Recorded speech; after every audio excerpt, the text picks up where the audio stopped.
Ação e reação. Nono livro da coleção, A Vida no Mundo Espiritual. Ditado pelo espírito André Luiz e psicografado pelo médium brasileiro Francisco Cândido Xavier, em 1957. Capítulo 17. Dívida expirante. Era agora no hospital, em triste pavilhão de indigentes, a nova lição que Silas nos reservava. Ganhando o interior, diversos companheiros acolheram-nos gentis. E, após saudações amigas, um deles, o atendente Lago, avançou para o mentor de nossos estudos, cientificando. Assistente, o nosso Léo parece gastar os derradeiros recursos da resistência. Silas agradeceu a informação e explicou que vínhamos justamente para colaborar no descanso de que se fazia credor. E atravessando longa fila de leitos pobres, os quais enfermos jaziam padecentes, ao pé de alguns desencarnados em trabalho assistencial, estacamos junto de um doente esquálido e angustiado. A mortiça claridade de pequena lâmpada, destinada à vigília da noite, vimos Léo que uma tuberculose pulmonar arrastava ao cepo da morte. Não obstante a dispneia, mostrava o olhar calmo e lúcido, revelando perfeita conformação aos padecimentos que o conduziam ao termo da experiência. Recomendou-nos Silas observar-lhe o corpo, entretanto, não havia muita particularidade a destacar, porquanto os pulmões quase destruídos, através de sucessivas formações cavitárias, haviam provocado tamanho abatimento orgânico, que o vaso físico sob nossos olhos não era mais que um trapo de carne, agora aberto à multiplicação de bacilos vorazes, aliados a exércitos microbianos de variada espécie a se apinharem dominadores, na intimidade dos tecidos, assim como inimigos implacáveis a se apoderarem dos restos, senhoreando todos os postos chaves da defensiva. Achava-se Léo, desse modo, no veículo denso à maneira de um homem irremediavelmente condenado à expulsão da sua própria casa. Todos os sintomas da morte patenteavam-se iniludíveis. Coração fatigado assemelhava-se a motor exausto, incapaz de liquidar os problemas da circulação sanguínea, e todos os implementos da aparelhagem respiratória esmoreciam, desnorteados, sob inexorável asfixia. Léo, moribundo, era um viajante habilitado à grande romagem, tão somente à espera do sinal de partida. Ainda assim, estava sereno e portava-se com bravura. Tão acentuada se evidenciava a acuidade mental que quase nos percebia a presença. Silas, que acariciava a fronte com a destra generosa, disse-nos, atencioso, já que vieram para anotar um processo de vida expirante, podem algo perguntar ao companheiro, cuja memória se revela tanto quanto possível, consciente e vigilante. Ouvir-nos-á, porém? Inquiriu Hilário, entre surpreso e compungido. Não com os tímpanos da carne, contudo, assinalar-nos-á qualquer indagação em espírito, esclareceu o assistente afetuoso. Dominado de intensa simpatia, inclinei-me sobre o irmão em rude prova, atraído pela fé que abrilhantava as pupilas e, abraçando-o, indaguei, em voz alta: Léo, amigo, reconhece-se você no limiar da vida verdadeira? Sabe que deixará o corpo em breves horas. O interpelado, querendo raciocinar por si mesmo, registrou minha inquirição, palavra por palavra, qual se fossem transmitidas ao cérebro por fios invisíveis. É como se conversasse a sós consigo, falou findo. Sim, a morte. Sei que, provavelmente esta noite, chegarei ao justo fim. Desdobrando o nosso diálogo, acrescentei: não tem receio. Nada posso temer, refletiu muito calmo.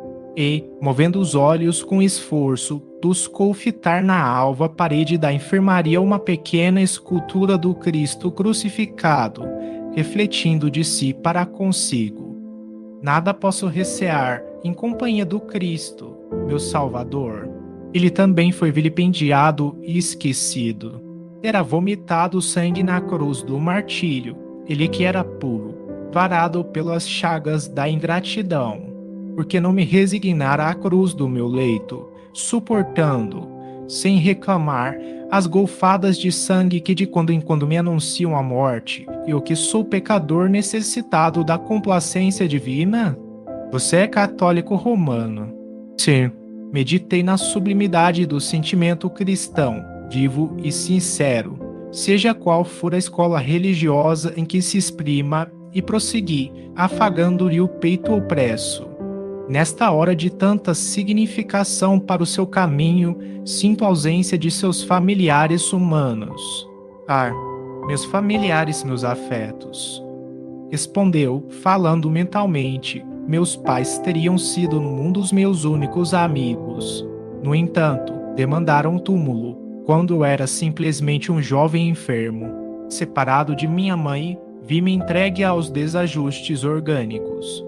Logo após, meu irmão Henrique não hesitou em declarar-me incapaz. Por direito à herança, cabiam-lhe grandes bens. Contudo, prevalecendo-se do meu infortúnio humano, obteve da justiça, com meu próprio assentimento, a documentação com que se fazia meu tutor. Bastou, porém, a consecução dessa medida para que se transformasse para mim num verdugo cruel. Apossou-se-me de todos os recursos. Internou-me num hospício, em que amarguei longos anos de isolamento. Sofri muito. Alimentei-me com o pão recheado de fel, destinado pelo mundo aos que penetram as portas como réprobos do berço, porque o desequilíbrio mental me perseguia desde a idade mais tenra. Quando algo melhorado, fui constrangido a deixar o manicômio. Recorri à porta, mas expulsou-me sem compaixão. Fiquei apavorado, vencido. Oh meu Deus, como escarnecer assim de um irmão doente e infeliz? Debalde impetrei socorro à justiça. Legalmente, Henrique era o único senhor dos haveres de nossa casa. Envergonhado, busquei outros climas. Tentei o trabalho digno, mas apenas obtive, em meu favor, a profissão de vigia noturno, passando a rondar vasto edifício comercial, amparado por um homem caridoso, conduído de minha fome. O frio da noite, porém, encontrava-me ao desabrigo e, a breve tempo, adquiri uma febre insidiosa que passou a devorar-me devagarinho. Não sei quanto tempo estive assim, chumbado a indefinível desânimo. Certa feita, caí fatigado sobre a poça de sangue que se me derramava da boca e criaturas piedosas me angariaram o leito em que me refugio. E que opinião mantém você acerca de Henrique? Lembra-se dele com mágoa, qual se mergulhasse a memória em ondas de enternecimento e saudade. Léo deixou que as lágrimas se lhe entornassem dos olhos, em dolorosa quietude mental. Em seguida, monologou por dentro. Pobre Henrique, não deverei, antes, lastimá-lo. Acaso, não deverá ele igualmente morrer? De que terá valido a apropriação indébita se será também um dia alijado do corpo? Porque me reportaria a perdão, se ele é mais infeliz que eu mesmo? Tornando a pousar os olhos na figura do Cristo, continuou. Jesus, escarnecido e espancado, esqueceu ofensas e deserções. Içado à cruz, não clamou contra os amigos que o haviam lançado à humilhação e ao sofrimento. Não teve uma palavra de censura para os truculentos algozes. Ao invés de incriminá-los, pedir ao Pai Celeste amorosa proteção para todos. E Jesus foi o embaixador de Deus entre os homens. Com que direito julgarei, assim, meu próprio irmão, se eu, alma necessitada de luz, não posso penetrar os divinos juízos da providência? Aquietara-se Léo em pranto, buscando internar a mente no templo de amor da prece. A humildade a que se recolhia tocava meu coração. Ergui-me de olhos úmidos, para sondar-lhe a grandeza da alma, Não seria preciso alongar o interrogatório. Hilário, que se mostrava comovido até as lágrimas, desistiu de qualquer consulta, apenas inquirindo ao assistente se o agonizante estava reencarnado sob os auspícios da mansão, ao que Silas informou, prestativo. Sim, Léo vive tutelado por nossa casa. Aliás, temos algumas centenas de criaturas que, não obstante materializadas na carne, permanecem ligadas à nossa instituição pelas raízes dos débitos a que se prendem, geralmente todas elas em estágios difíceis de regeneração, porque delinquentes em reajuste.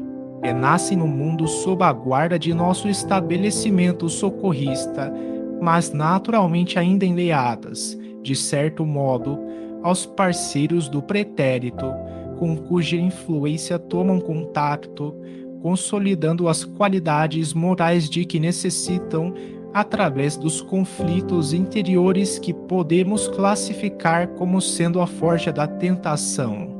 Como é belo apreciar o amor paternal de Deus que a tudo atende no lugar próprio.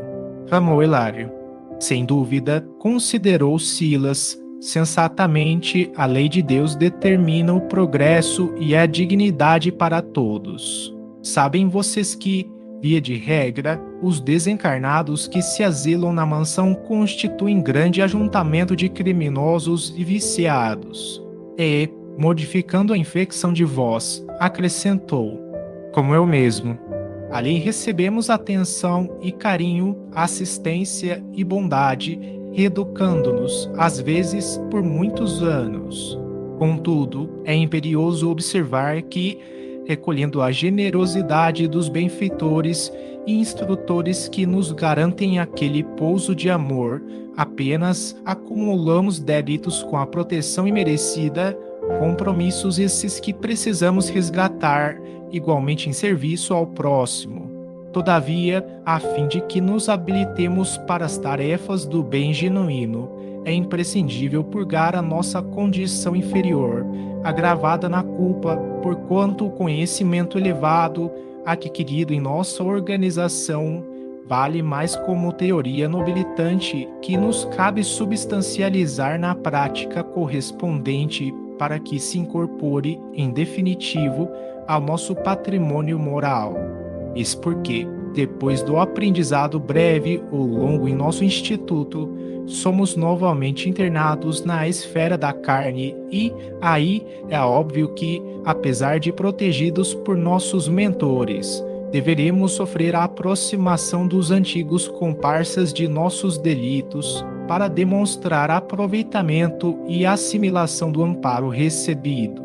Ao nosso lado, porém, Léo contava os derradeiros minutos no veículo denso e notamos que o assistente não desejava ausentar-se do caso dele, para que lhe guardássemos a lição. Talvez por isso mesmo, Silas ministrou energias novas ao peito exausto através de passes balsamizantes, falando-nos em seguida. Vocês ouviram as alegações mentais do companheiro que se despede. Hilário, que ardia de curiosidade, tanto quanto faminto de novas elucidações, indagou, reverente: em que ponto será lícito considerar a presente desencarnação de Léo como débito expirante? Nosso interlocutor fixou expressivo gesto e informou: de certo, não me reportarei à conta integral de nosso amigo, perante a lei. Não disponho pessoalmente de recursos informativos para relacionar-lhe as dívidas e créditos no tempo. Referir-me-ei, por isso, tão somente à culpa que o atormentava, quando endereçou em nossa casa, segundo os apontamentos que lá poderemos compulsar. O agonizante agora, de nervos asserenados pelo socorro magnético, parecia quase ouvir-nos. Sustentando-lhe a fronte suarenta, Silas, atencioso, prosseguiu, depois de leve pausa. Léo enfileirou mentalmente para nós as amargas recordações dos dias recentes que tem vivido, detendo-se particularmente na enfermidade que o martiriza desde o berço, nos tormentos do hospício e na dureza de um irmão que o sentenciou à extrema penúria. Vejamos, porém, a razão das dores com que pune a si mesmo e por que mereceu a felicidade de ressarcir para sempre o débito particular, agora na pauta de nosso estudo. Em princípios do século passado, era ele filho dileto de abastados fidalgos citadinos que, desencarnados muito cedo, lhe confiaram o próprio irmão doente, o jovem Fernando, cuja existência fora marcada por incurável idiotia. Ernesto, no entanto, pois era esse o nome de nosso Léo, na existência última, tão logo se viu sem a presença dos genitores, deu-se pressa em alijar o irmão do seu convívio, cioso do governo total sobre a avantajada fortuna de que ambos se faziam herdeiros. Além disso, moço habituado aos saraus do seu tempo, estimava as recepções esmeradas, nas quais o palacete da família descerrava as portas brazonadas às relações elegantes, e, orgulhoso da paisagem doméstica, envergonhava-se de ombrear com o irmão, por ele proibido de comparecer aos seus ágapes sociais. Todavia, porque Fernando, mentecapto, não ia atender-se às ordens em razão da incapacidade de apreendê-las, providenciou gradeada prisão ao fundo da residência, onde o rapaz enfermo foi excluído da comunidade familiar. Encarcerado e sozinho, desfrutando apenas a intimidade de alguns escravos, Fernando passou a viver engaiolado, qual se fora infeliz animal.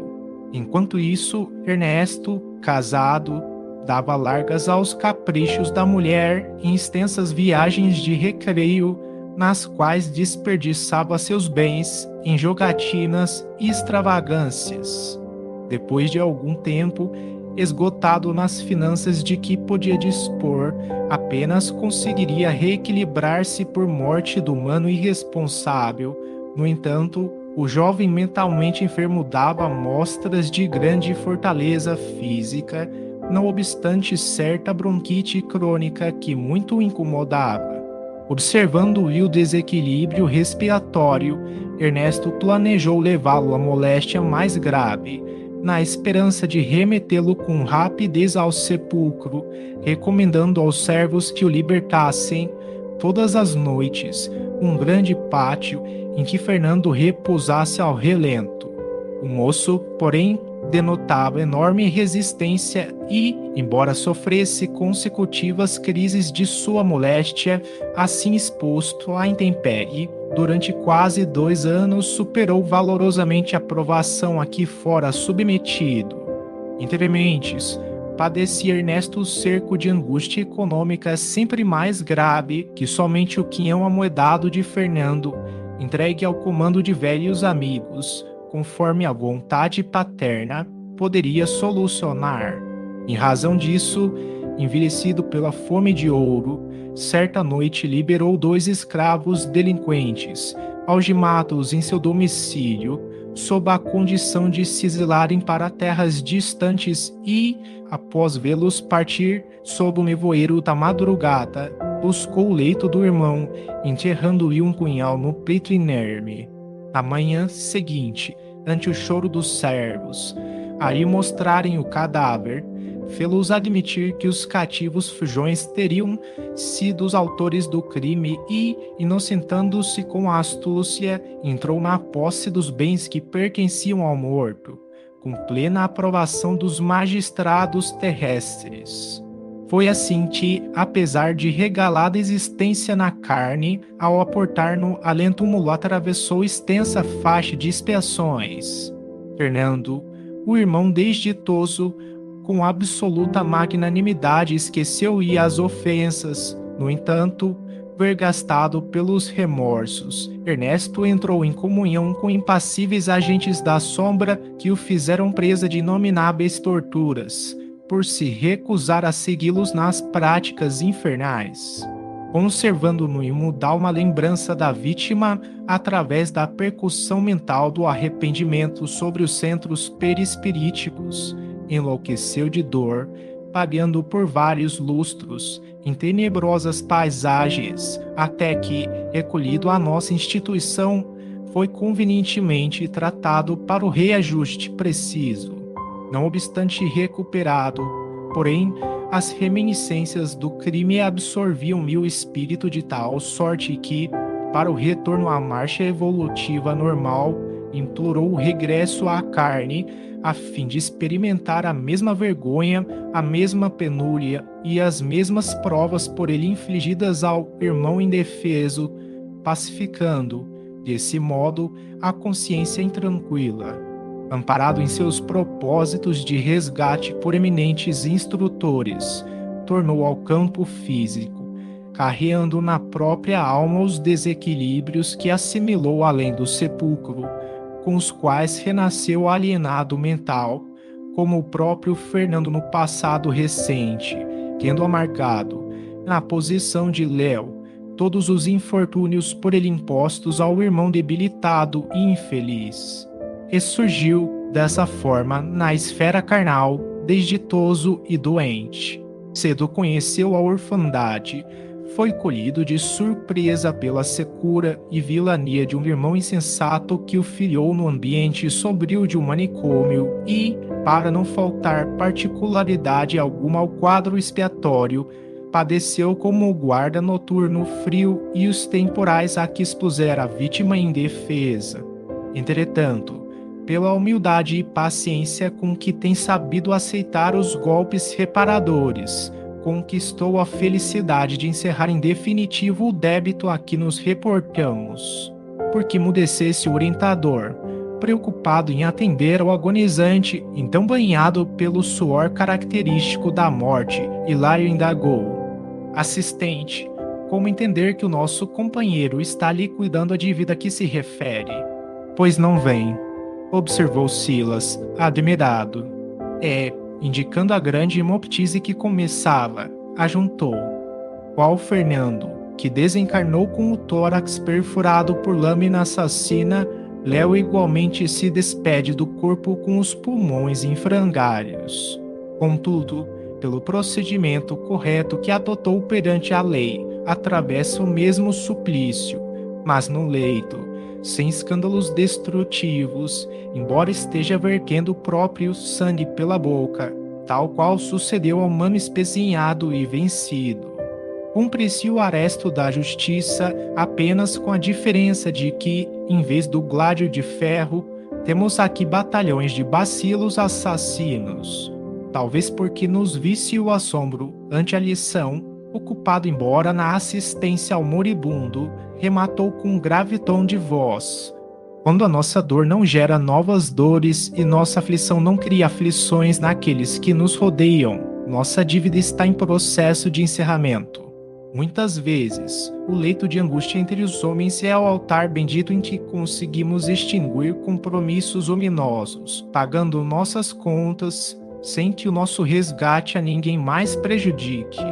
Quando o enfermo sabe acatar os celestes desígnios, entre a conformação e a humildade, traz consigo o sinal da dívida expirante.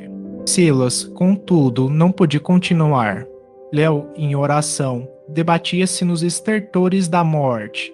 O assistente enlaçou-o com carinhoso enternecimento e exorou amparo divino, como se o doente desventurado lhe fosse um filho do coração. Envolvido nas irradiações suaves da prece, Léo adormeceu diante de nossas lágrimas. Porque perguntássemos quanto ao motivo pelo qual não arrebataríamos, de imediato, ao vaso cadavérico, para transportá-lo conosco à mansão, o assistente informou-nos, conciso: não dispomos de autoridade para desligá-lo do corpo. Semelhante responsabilidade não nos compete. E, comunicando aos vigilantes que missionários da libertação viriam em breves horas em socorro do companheiro que descansava, meditativo e emocionado, propôs-nos regressar à mansão.